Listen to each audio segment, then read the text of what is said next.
Twilight time, out of the mist, your voice is calling. Twilight time, purple-colored curtain marks the end of day. I hear you, my dear. Twilight time, shadows gather splendor as day is done. Things are not. As a music creator, you can, you can shed, you can have jam sessions, you can at will just practice on your own and hone your skills and work things out till they're perfect. And whereas chefs really rarely get a chance to do anything but knock it out the park, you know, like the first impression is usually the lasting impression. It's like the last canvas. Yes, it really is. But even better than any other kind of art because you get to have a multi-sensory experience with it, you know? You don't just get to see it. Yeah. There's definitely an aspect of the chef that is being personable and being able to not just cook the food, but to speak about it in a way that is entertaining. If I was comparing it to an art form, I think there's an improvisational quality to it. So I would say like sort of like jazz. It's a blank canvas. You know, I've made this dish and I've practiced it and I'm very happy with it. But when it goes out to the diner, what my favorite things to do is I will watch how you eat it. I will watch how it makes you feel or how your face reacts to it. And so it's about giving them that plate, the best thing that I could do, but then also adapting to what their needs are because food is subjective. And at the end of the day, I want you to walk out very happy. So my favorite thing to do is drink and then eat kind of like drunk food and stuff. So I figured I'd start everyone off with basically my version of deviled ham. So it's chopped up country ham. We toss it with creme fraiche, a lot of mascarpone, tons of black pepper. It's like pimento cheese but made with ham, essentially. And then we have a sauce that is like a Comte and cream cheese sauce, essentially. So you could drink this or just pour it on noodles or just do whatever the fuck you want with it. Pour it all over your body, whatever.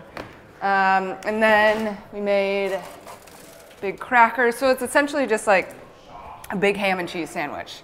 So, I mean, it's really simple. I mean, and it's finger food and kind of get in there and get sloppy. And I think any food that you can eat with your hand kind of automatically breaks the ice almost. Like, I don't know who's coming.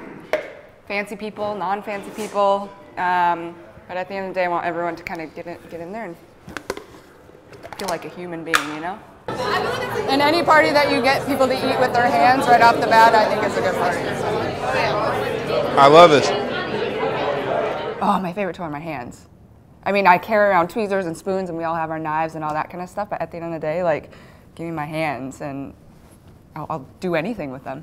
I'm a very tactile kind of person and I just go around groping people too, you know? These are my favorite tools in the kitchen.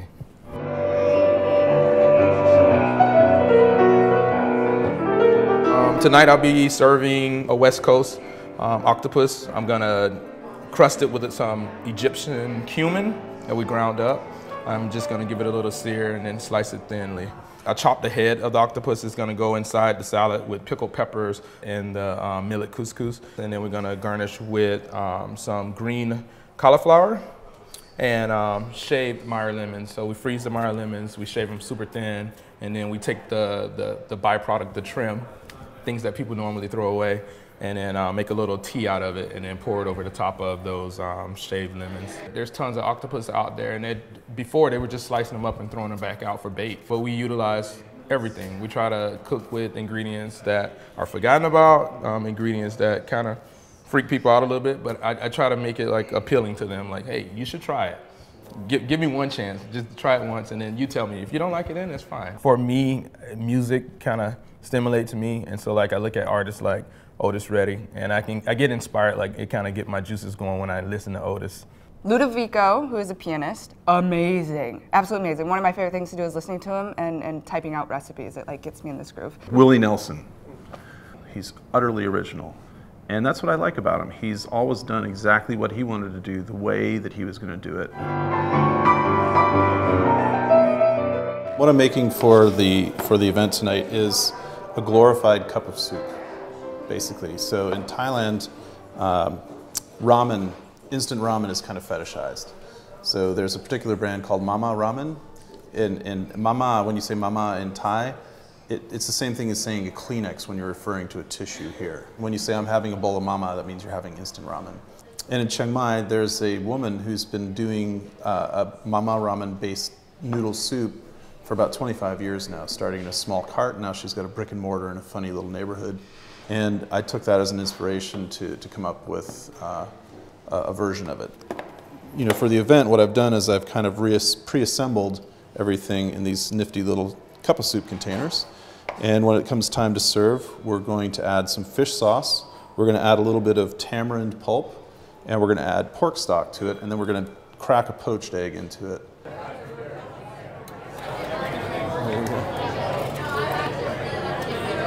It's all right? It's all right? Spicy? Yeah, hell yeah. What is it? So the broth has tamarind in it.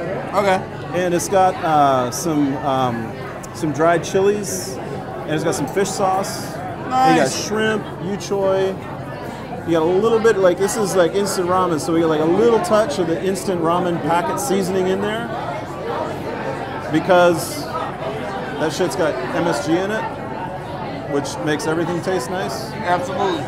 It's kind of a high-low thing, you know. We're taking the lowest common denominator, which is a cheap packet of noodles, and then we're kind of adding a bunch of stuff to it so that it's more compelling, and it's based on something that exists. I got into Thai food by traveling. I traveled as a backpacker in Thailand in the 80s, and then I went back again in the early 90s. And so my entry into the Thai food world was very local. I basically had to learn by going and watching people do things. You can't really understand a dish without understanding where it came from. I actually studied interior architecture and design before pastry. Yeah, it gave me a better sense of color and scale and balance, and so anytime I'm approaching creating a new dish, of course I'm thinking about flavor, but also the presentation. In my opinion, cooking is less art and more craft. You have to know the product you're working with. You have to prepare it carefully. You have to assemble it correctly. There's a certain amount of aesthetic importance to making a piece. And also, you just have to go with your gut feeling. Like, does it look like something that I want to eat? So tonight we're doing something fun. We're doing push pops, and I have a few different flavors of push pops. And we've got lots of different dippers. So the whole idea is to take your push pop and dip the end of it in any one of the dippers that we've got, take a bite, and then with your next bite, try something different and dip it in something else. So every bite is a sort of new experience. I really wanted something interactive. I think at the end of the meal, you really get a chance to have fun and play with your food, and this is like the ultimate play with your food dish. I think what really helps me in developing a dessert is, of course, listening to the customer. You know, I have to be savvy to what the public wants, and I also have to sort of satisfy my own need to be creative and to push some boundaries. The biggest thing about cooking is having a foundation, so you learn traditional methods of how to cook and how to create classic sauces and classic dishes, and then that's the importance of you becoming a chef. You figure out how to put your own spin on things, your own take. You figure out who yourself is as a cook and how you want it to be presented. I kind of live by a little hashtag be different. That's our hashtag with the restaurant, and it's like, I try to have my own spin and do my own thing with my own food.